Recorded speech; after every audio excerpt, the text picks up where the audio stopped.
À Paris, cet immeuble est habillé de bambou.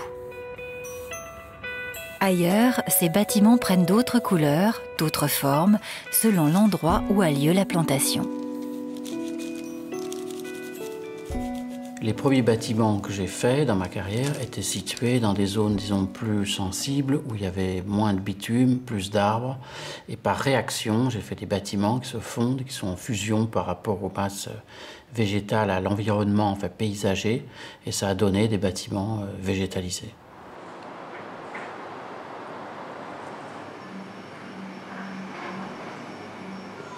Chaque projet, c'est une stratégie végétale différente. Ici, on est à Bruxelles et j'essaye de construire avec les matériaux locaux et donner le sentiment en fait, qu'on a à peine dérangé les choses. C'est des panneaux de contreplaqué marine qui ont été rainurés. Donc on voit, ils sont absolument transparents. Donc ça, c'est le panneau. Et en fait, les plantes, on va avoir un feutre, les plantes vont sortir et vont traverser la brique et on aura cette espèce d'impression peut-être d'une ruine ou d'un bâtiment qui est en brique et en bois. Je travaille aussi sur un registre qui est aussi émotionnel, qui est un registre des saisons, des couleurs, des odeurs. Par exemple, la glycine, ça a un parfum. La glycine, ce qui est intéressant, c'est de donner envie aux gens de venir au printemps. J'avais une exposition à l'Institut français d'architecture, j'avais exposé ces deux maquettes. Et je me rappelle, tous les journalistes à l'époque m'avaient dit « Bon, celui-là, tu l'as fait, mais celui-là, ne raconte pas de conneries. D'abord, tu ne trouveras jamais personne pour le faire. » Et il y avait le promoteur qui était là, qui a dit « Si, je suis le promoteur, c'est Yves Lafoucrière. » Et il a dit « Je le ferai. » Et on l'a fait. L'immeuble se trouve à Paris, porte d'Asnières. Les 30 logements de la Tower Flower sont cachés derrière 380 pots de bambou.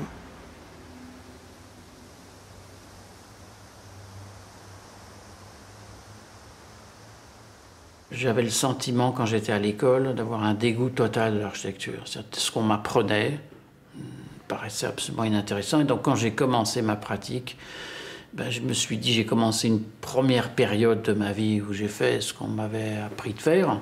Et la deuxième période, je me suis dit, je vais faire ce que j'ai envie de faire. Les architectes aiment bien que l'on remarque leur travail. Celui réalisé par Édouard François dans la Sarthe est quasi invisible. C'est un gîte de vacances à l'orée d'une forêt. Nous sommes précisément à Jupille, qui est un bourg, enfin Jupille, à 1 kilomètre du bourg de Jupille.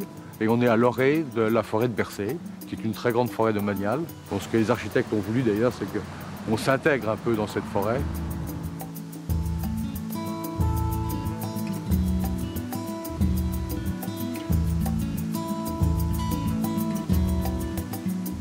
Le camouflage est étonnamment réussi. La végétation cache 10 logements pour des vacanciers à la recherche d'une immersion totale dans la nature.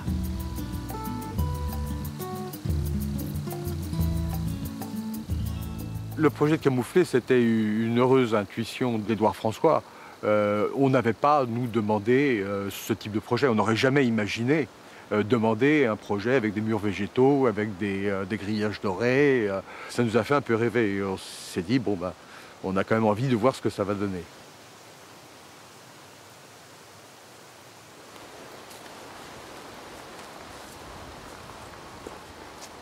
Donc, voilà le résultat. Hein, donc voilà le mur végétal dans toute sa splendeur. Entre le bâtiment lui-même et le grillage, il doit y avoir à peu près 1 mètre. Et donc vous avez des fenêtres qui dépassent le grillage.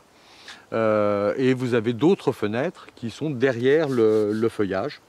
Je crois qu'une des idées de base, c'était d'être un petit peu comme des oiseaux, hein, derrière une haie.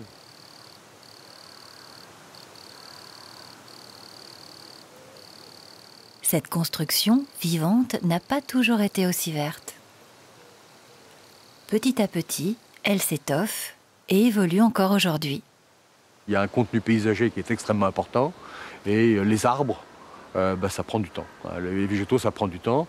Et donc on avait des petits balais, des petits feuillus, mais qui étaient tout petits. Il a fallu au moins, je dirais, au moins 5-6 ans avant que ça prenne tournure. Cette architecture qui pousse doit s'intégrer au paysage, mais aussi vivre intelligemment avec le bâtiment. Si vous regardez en détail, c'est fait avec du prunus rouge, donc une couleur bien flashy, et c'est fait avec des tuyas, des choses qu'on voit. Et d'ailleurs, c'est assez amusant parce que tous les règlements d'urbanisme interdisent ces deux plantes parce que c'est des plantes de très mauvais goût. Et donc, ça fait que ça se voit. Mais en même temps, comme c'est végétal, ça ne se voit pas. Donc on a joué sur une espèce d'ambiguïté. Derrière cette haie collée au bâtiment et qui change avec les saisons, il y a 6 appartements. On est blotti dans le terrain et là vous avez effectivement à partir de là le bâtiment qui s'élève et qui a été caché puisqu'en fait il y a quand même quelques jambes de béton qui sont cachées là et ces jambes de béton sont cachées par des planches de bois traité.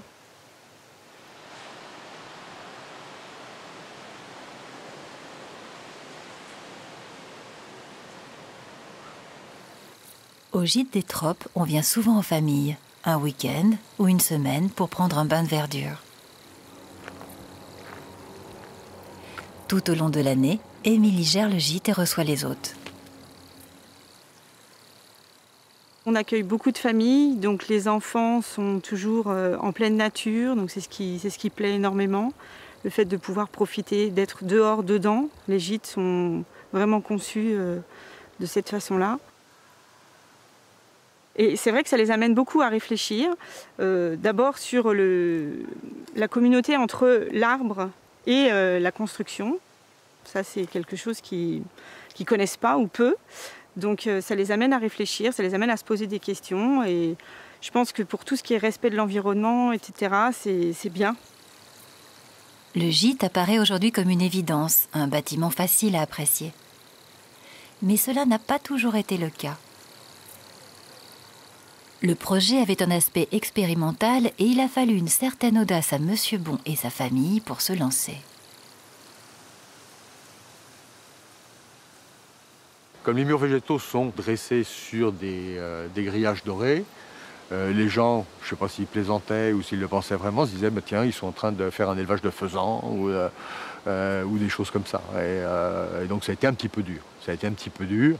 Bon, maintenant, c'est oublié. C'est tellement oublié qu'on a un problème quelquefois, c'est que des clients ne trouvent pas les gîtes.